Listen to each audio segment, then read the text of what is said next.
ಇತ್ತೀಚೆಗೆ ಜೇವರ್ಗಿ ತಾಲೂಕಿನ ನಾರಾಯಣಪುರ ಗ್ರಾಮದಲ್ಲಿ ಒಂದು ಕಹಿ ಘಟನೆ ನಡೆದೋಗಿದೆ. ಅಲ್ಲಿರುವಂತಹ ದರ್ಗಾದ ಒಬ್ಬ ರಶೀದ್ ಅನ್ನುವಂಥ ವ್ಯಕ್ತಿ ಆ ಭಾಗದ ಜನರಲ್ಲಿ ಮೌಢ್ಯವನ್ನು ಅಂಧವಿಶ್ವಾಸವನ್ನು ತುಂಬ್ತಾ ಇದ್ದಾರೆ. ಇದು ಅತ್ಯಂತ ಖಂಡನೀಯವಾಗಿರುವಂಥದ್ದು. ಅಮಾವಾಸ್ಯೆಗೊಮ್ಮೆ ಹುಣ್ಣಿಮೆಗೊಮ್ಮೆ ನೂರಾರು ಸಂಖ್ಯೆಯಲ್ಲಿ ಅಲ್ಲಿ ಜನ ಸೇರ್ತಾ ಇದ್ದಾರೆ. ಅಲ್ಲಿ ಹೋದಂತಹ ಕೆಲ ಮಹಿಳೆಯರು ಇವರೇ ಸೃಷ್ಟಿ ಮಾಡಿಸಿ ಮೀಡಿಯಾದ ಎದುರುಗಡೆ ಹೇಳಿಕೆ ಕೊಡಿಸ್ಲಿಕ್ಕೆ ಹಚ್ತಾರೆ. ನನಗೆ ಮಕ್ಕಳಾಗಿರಲಿಲ್ಲ, 10 ವರ್ಷ 20 ವರ್ಷ 5 ವರ್ಷ ಆಸ್ಪತ್ರೆಗೆ ಹೋದರೂ ಕೂಡ ಡಾಕ್ಟರ್ ನಿನಗೆ ಮಕ್ಕಳು ಆಗೋದಿಲ್ಲ ಅಂತ ಹೇಳಿದರು. ಈ ರಶೀದ್ ಹತ್ರ ಬಂದ ತಕ್ಷಣ ನಾವು ಪ್ರೆಗ್ನೆಂಟ್ ಆಗಿದ್ದೀವಿ ಅಂತ ಹೇಳಿ ಜನರಿಗೆ ಮರಳು ಮಾಡುವಂತಹ ಕೆಲಸ ನಿರಂತರವಾಗಿ ನಮ್ಮ ತಾಲೂಕಿನಲ್ಲಿ ನಡೀತಾ ಇದೆ. ಶರಣರು ನಡೆದಾಡಿದಂತಹ ಈ ನಾಡಿನಲ್ಲಿ ಮೌಢ್ಯ ಕಂದಾಚಾರವನ್ನು ಹಬ್ಬಿಸುವಂಥ ಕೆಲಸ ಈ ರಶೀದ್ ಆ್ಯಂಡ್ ಗ್ಯಾಂಗ್ ಮಾಡ್ತಾ ಇದೆ. ರಶೀದ್ ಗ್ಯಾಂಗ್ ಅವರು ಹೇಳ್ತಾರೆ, ನೋಡಿ ನನ್ನ ಕಡೆ ಬಂದ ಮೇಲೆ ಈ ಮಗುವಿಗೆ ಮಾತು ಬಂದಿದೆ, ಮಾತಾಡ್ತಾ ಇದ್ದಾಳೆ, ಅಮ್ಮ ಅಂತಿದ್ದಾಳೆ, ಅಪ್ಪ ಅಂತಿದ್ದಾಳೆ, ನೋಡಿ ಇವಳಿಗೆ ಮಕ್ಕಳಾಗಿದ್ದಿಲ್ಲ, ನನ್ನ ಕಡೆ 5 ಅಮಾವಾಸ್ಯೆ ಬಂದಳು, ನನಗೆ ಈಗ 5 ತಿಂಗಳ ಗರ್ಭಿಣಿ ಆಗಿದ್ದೀನಿ ಅಂತ ಹೇಳಿ ಅವಳ ಕಡೆಯಿಂದ ಹೇಳಿಸ್ತಾರೆ. ಮತ್ತೆ ಮುಂದುವರೆದು ಹೇಳ್ತಾನೆ, ನೋಡಿ ಅವರಿಗೆ ಹುಟ್ಟಿದ ಮಗನಿಗೆ ನನ್ನ ಹೆಸರಿಟ್ಟಾರೆ ಅಂತ ಹೇಳಿ ಅದನ್ನು ಪ್ರಚಾರ ಕೊಡ್ತಾ ಇದ್ದಾರೆ.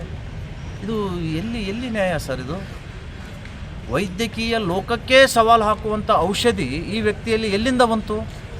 ಯಾಕೆ ಇಲ್ಲಿಯ ಜಿಲ್ಲಾಡಳಿತ, ಅಲ್ಲಿಯ ತಾಲೂಕು ಆಡಳಿತ ಇದರ ಬಗ್ಗೆ ಕ್ರಮ ತೆಗೆದುಕೊಳ್ಳಿಲ್ಲ? ಮೌಢ್ಯ ನಿಷೇಧ ಕಾಯ್ದೆ ಕಾನೂನು ಜಾರಿ ಇದ್ದರೂ ಕೂಡ ಆ ಸೆಕ್ಷನ್ ಅಡಿಯಲ್ಲಿ ನೆಲೋಗಿ PSI ಯಾಕೆ ಕ್ರಮ ತೆಗೆದುಕೊಳ್ಳಿಲ್ಲ?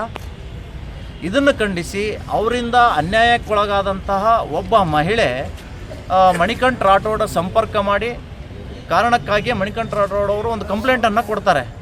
ಆದರೆ ಪೊಲೀಸ್ ಇಲಾಖೆ ಯಾವುದೇ ಕ್ರಮ ತೆಗೆದುಕೊಳ್ಳಿಲ್ಲ. ಹೀಗಾಗಿ ಅನಿವಾರ್ಯವಾಗಿ ಆ ಗ್ರಾಮದ ಜನತೆಯ ಆಮಂತ್ರಣದ ಮೇರೆಗೆ ಇವರು ಮಣಿಕಂಠವರು ನಾರಾಯಣಪುರಕ್ಕೆ ಹೋಗ್ತಾರೆ. ನೋಡಿ, ಜಿಲ್ಲಾಡಳಿತದ free plan Manikanta Rathod active ಆಗಿದ್ದಾನೆ, ಇವನನ್ನು ಮುಗಿಸ್ಬೇಕು ಅಂತ ಹೇಳಿ ಮೇಲಿಂದ ಆರ್ಡರ್ ಇಟ್ಕೊಂಡು ಮಣಿಕಂಠ ರಾಠೋಡನ್ನು ಆರಾಮಾಗಿ ಊರಲ್ಲಿ ಬಿಡಕ್ಕೆ ಹೋದರು.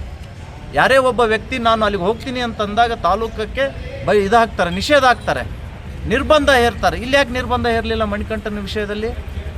ಕಾರಣ ಇಷ್ಟೇ, ಮಣಿಕಂಠ ಅಲ್ಲಿ ಹೋದರೆ ನಿಶ್ಚಿತ ಗಲಾಟೆ ಆಗುತ್ತೆ. ಆ ಗಲಾಟೆ ಇವನ ತಲೆ ಮೇಲೆ ಹಾಕಿ ಇವನನ್ನು ಒಳಗೆ ಕಳಿಸ್ಬೇಕು ಅಂತ ಹೇಳಿ ಉಸ್ತುವಾರಿ ಸಚಿವರ ಒಂದು ಪ್ಲ್ಯಾನ್, ಅವರ ಅಣತಿಯಂತೆ ಇಲ್ಲಿಯ ಪೊಲೀಸ್ ಇಲಾಖೆ ನಡ್ಕೊಂಡಿದೆ. ಈ ರಶೀದ್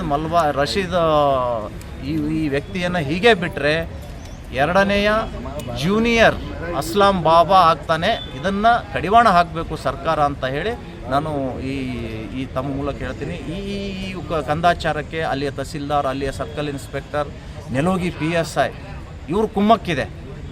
ಅಜಯ್ ಸಿಂಗ್ ಅವರು ಆಳುವಂಥ ಕ್ಷೇತ್ರ ಅವ್ರು ಹೇಳಬೇಕಾಗಿತ್ತು, ಇಂಥ ಕಂದಾಚಾರಕ್ಕೆ ನಮ್ಮಲ್ಲಿ ಆಸ್ಪದ ಇಲ್ಲ ಅಂತ ಹೇಳಿ ಅದನ್ನು ಬಂದ್ ಮಾಡಿಸ್ಬೇಕಾಗಿತ್ತು ಇವರು. ಅದನ್ನು ಬಿಟ್ಟು ಆ ವ್ಯಕ್ತಿಯನ್ನು ಮನೆಗೆ ಕರೆಸಿ ಆತನಿಂದ ಸತ್ಕಾರ ಸ್ವೀಕಾರ ಮಾಡುವಂಥ ಕೆಲಸ ಇವತ್ತು ಅಲ್ಲಿ ಶಾಸಕರು ಮಾಡ್ತಾ ಇದ್ದಾರೆ. ಈ ಡೊಂಗಿ ಭಾವಗಳನ್ನು ಸರ್ಕಾರ ಮಟ್ಟ ಹಾಕಬೇಕು. ಇಲ್ಲೇ ಹೋದರೆ ಶಿವಸೇನಾ ಪಕ್ಷ ಉಗ್ರವಾದ ಹೋರಾಟ ಮಾಡುತ್ತೆ ಅಂತ ಸರ್ಕಾರಕ್ಕೆ ನಾನು ಎಚ್ಚರಿಕೆ ಕೊಡ್ತಾ ಇದ್ದೀನಿ. ಅಲ್ಲ, ರಶೀದ್ ಮುತ್ಯ ಅನ್ನುವಂಥ ಒಂದು ಇನ್ಸ್ಟಾಗ್ರಾಮ್ ಇದೆ, ಸಾಮಾಜಿಕ ಜಾಲತಾಣದಲ್ಲಿ ಫೇಸ್ಬುಕ್ ಇದೆ.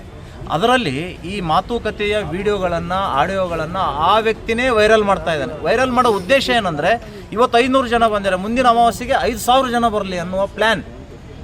ಜನರನ್ನು ಭಾಳ ನಯ ವಿನಯದಿಂದ ವಂಚಿಸ್ತಾ ಇದ್ದಾರೆ, ಲೂಟಿ ಮಾಡ್ತಾ ಇದ್ದಾರೆ. ಇದನ್ನು ತಡಿಬೇಕಷ್ಟೇ. ನನಗೆ ಯಾವುದೇ ಜಾತಿ ಮತ ಇಲ್ಲ, ಕೆಲವು ಜನ ನನಗೆ ಆಗಲು ಬರಲಾದ ಈ ರೀತಿ ಮಾಡ್ತಾ ಇದ್ದಾರೆ ಅನ್ನೋ ಒಂದು ಜಾತಿ ಮತ ಇಲ್ಲ ಅಂದ ವ್ಯಕ್ತಿ ಮೌಢ್ಯ ಬಿತ್ತಬಾರ್ದು, ಅದು ನಿಜವಾದ ಮಾತು.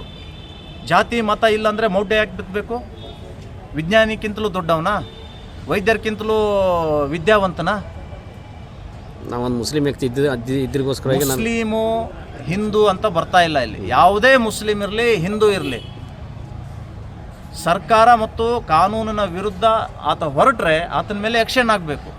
ಮತ್ತು ಕೆಲವೊಬ್ಬರು ಹಾವುಗಳು ಇಟ್ಕೊಂಡಿದ್ದಾರೆ, ನವಿಲು ಗರಿಗಳನ್ನು ಇಟ್ಕೊಂಡಿದ್ದಾರೆ. ವನ್ಯಜೀವಿ ಸಂರಕ್ಷಣಾ ಕಾಯ್ದೆಯಡಿ ಇವ್ರ ಮೇಲೆ ಕ್ರಮ ಆಗಬೇಕು. ಇನ್ನೂ ಅನೇಕ ಜನ ಇವರಿಂದ ಬಲಿಯಾಗುವುದನ್ನು ಸರ್ಕಾರ ತಡಿಬೇಕು, ಪೊಲೀಸ್ ಇಲಾಖೆ ಇದನ್ನು ನಿಲ್ಲಿಸಬೇಕು ಅಂತ ನಾನು ಹೇಳ್ತಾ ಇದ್ದೀನಿ. ಎಷ್ಟೋ ಜನ ಲೂಟಿ ಮಾಡಿದವರು ಇವತ್ತು ಹೈಯರ್ ಪೋಸ್ಟ್ನಲ್ಲಿ ಕೆಲಸ ಮಾಡ್ತಾ ಇದ್ದಾರೆ, ಅವ್ರು ಯಾರೂ ಜೈಲಿಗೆ ಹೋಗ್ತಾ ಇಲ್ಲ. ಇಂಥ ಕಂದಾಚಾರವನ್ನು ಪ್ರಶ್ನೆ ಮಾಡಿದಂಥ ವ್ಯಕ್ತಿಯನ್ನು ನೀವು ಜೈಲಿಗೆ ಕಳಿಸ್ತೀರಿ. ಇದರ ಉದ್ದೇಶ ಇಷ್ಟೇ, ಇಲ್ಲಿ ಮಣಿಕಂಠ ರಾಠೋಡ್ ಆ್ಯಕ್ಟಿವ್ ಆಗಿರಬಾರ್ದು. ಅನ್ಆಕ್ಟಿವ್ ಆಗಬೇಕು, ಈತ ಜೈಲಿಗೆ ಹೋಗ್ತಾ ಇರಬೇಕು, ಕಲಬುರಗಿ ಬಿಟ್ಟು ದೂರ ಇರಬೇಕು ಅನ್ನುವಂಥದ್ದೇ ಇಲ್ಲಿಯ ಜಿಲ್ಲಾ ಆಡಳಿತದ ದ್ವೇಷ ಮತ್ತು ದುರುದ್ದೇಶ. ಓಕೆ.